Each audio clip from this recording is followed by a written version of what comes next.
indeed say no. Oh, what the hell? Oh, wow, that's cool. Look, it shows me what's going to be next on the screen before I put it on the screen. So excited. Cool. This is my bit, body painting. Do you want to go clicker? I can smack it from here. Right, so, body paints. Yeah, I'm basically going to give a rundown of what stuff is out there and what's best to use and what's not best to use. Water-based liquid paints are stuff that I don't even have any with me because I'm that useless, but it comes in bottles. It's the stuff that's pre-mixed, so you don't have to put water in it.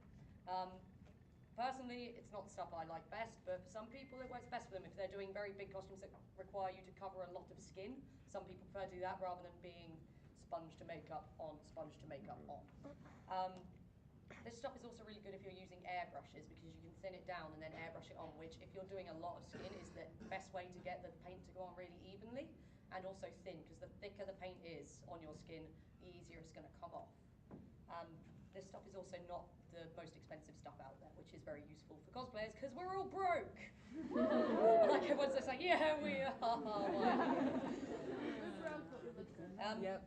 The problem with pretty much any paint, it says on this one, but it's true of most of them, is the thicker it is, it's going to crack and it's going to rub off. So you've got to be a bit careful on places like where your sleeves are. I mean, my sleeves have started rubbing stuff off as well, as you can see, and that's all sealed, but it's coming off anyway. And when you're somewhere like Florida, sweating is going to be your biggest issue, because damn, your state is hot and humid, gross. Which is why I only half painted my face yesterday to try and minimize the amount of face sweat I have. So, this stuff is like the easiest stuff in the world to get. I'm sure pretty much everyone here has heard of this paint. Right. Previously, I hated this stuff. It comes off super easy. I had struggled to get it on in a really good color, and I generally avoided using it at all costs and told other people to do so. Then I went and did a Daft Talon costume and had a professional makeup artist do my makeup for me using Snazaroo. And suddenly, everything clicked into place and made sense in the makeup world for me. Usually, what you do when you're painting is, I don't even have one with me, do I?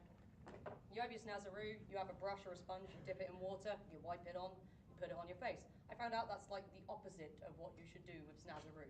Because when you've got a wet sponge and you've already painted something and you're putting more wet on it, it's a water-based paint, it's just going to rub itself straight back off.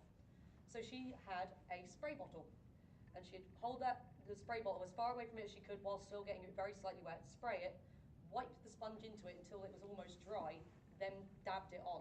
And she said the less water you're using, the better it is. The cake makeup should be almost dry when you're using it. And so that's why I've done it ever since, and it works. Even better, you can get this stuff, which is Final Seal, which is what you usually put on after you've finished your makeup to try and get it to stay on. Instead, use it instead of water. Spray it on. You're sealing the makeup as it goes in. It works a little bit better than water. So that was what I did for Mystique yesterday, and it stayed on all day, which was pretty damn good for Mystique and Snazaroo.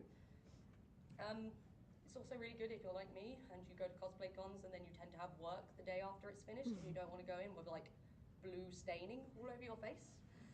It's the best one to use because it comes off quite easily. You get a washcloth, you put some soap on it, you scrub, and it's gone.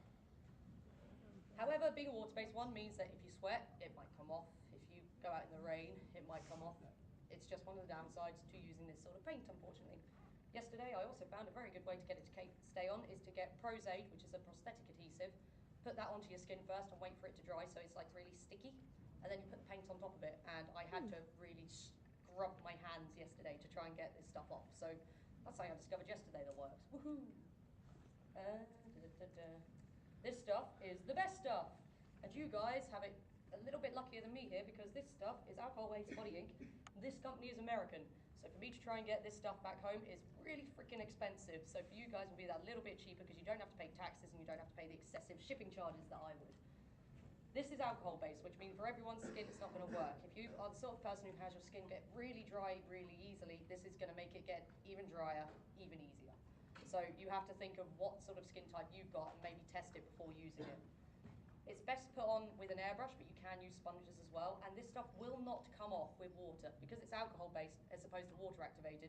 Water doesn't get it off, which is great if you're wearing it for a whole weekend. It means you can go to sleep in it. This woman here literally paints herself for a weekend and then will go to sleep and shower whilst in the body paint. And she only has to put little bits extras on, like parts of your arms and parts where your clothes rub, not because the paint's coming off, but because you rub your skin off every day. it's one of those things that we just do. So when the skin comes off, the paint comes off with it.